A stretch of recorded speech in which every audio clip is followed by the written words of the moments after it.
ہمارے معاشرے میں بہت ساری چیزیں اس طرح شامل کر دی گئی ہیں جیسے وہ دین کا حصہ ہو. ہم بہت سے رسومات کو دین سمجھ کر کرتے ہیں جبکہ اس کا دین سے کوئی تعلق نہیں ہوتا.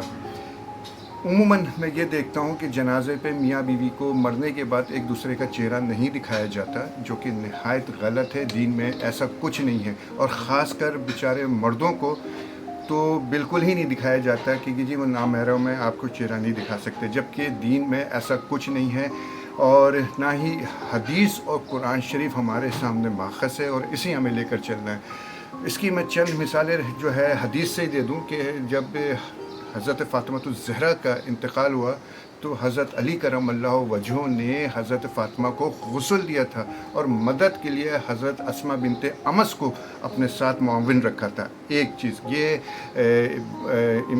ابن ماجہ اور بحیفی اور جو ہے دوسری حدیث کی کتابوں میں بھی آتا ہے. اسی طرح حضرت ابو بکر صدیق رضی اللہ تعالیٰ عنہ نے یہ وصیت کی تھی کہ جب میں مر جاؤں تو میری بیوی مجھے غسل دے، تو لہٰذا حضرت اسماء بنت امس نے حضرت ابو بکر صدیق کو غسل دیا تھا، اور اپنی اس کے لیے انہوں نے حضرت عبد الرحمن بن عوف کو مددگار کرا تھا.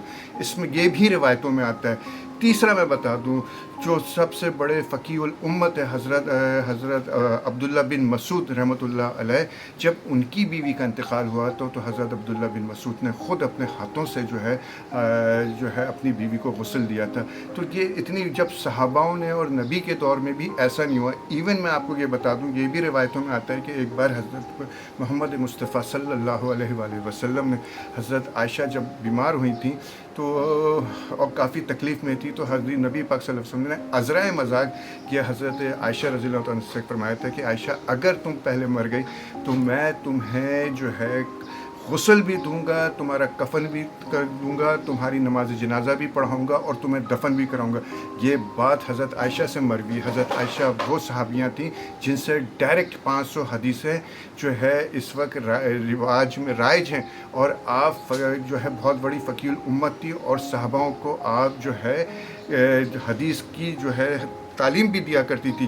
تو یہ وہ چند حدیثیں ہیں جو میں نے بیان کری. تو میں چاہوں گا کہ وہ حضرات جن کے جو اس روایت کو یا فرسودہ رسم و رواج کو لے کر چلتے ہیں اجتناب کریں، اور میاں بیوی کو ایک دوسرے کے چہرے کو دکھانے سے جو ہے وہ کوئی ممانعت نہیں ہے. دین میں اس کی گنجائش ہے. تو یہ وہ دین کا حصہ ہے جو آپ لوگ اپنائیں. تحقیق ہے، ریسرچ ہے، پڑھیں، اور دوسروں کی محتاجگی سے بہتر ہے دین کو پڑھ کر خود اس کو لاگو کرنے کی کوشش کریں. Thank you so much.